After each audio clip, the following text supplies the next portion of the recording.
ಶ್ರೀ ಗುರುಭ್ಯೋ ನಮಃ. ಹರಿ ಓಂ.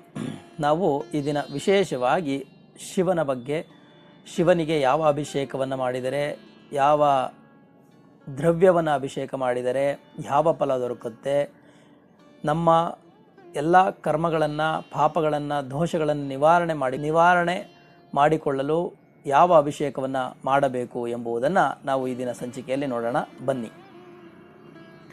ನಮ್ಮ ಇಷ್ಟಾರ್ಥಗಳು ನೆರವೇರಬೇಕಾದರೆ, ನಾವು ಅಂದುಕೊಂಡಂಥ ಕಾರ್ಯಗಳು ಸಿದ್ಧಿಸಬೇಕಾದರೆ, ಆಗಬೇಕಾದ್ರೆ ನಾವು ಶಿವನಿಗೆ ಜಲದಿಂದ ಅಭಿಷೇಕವನ್ನು ಮಾಡಬೇಕಾಗುತ್ತೆ.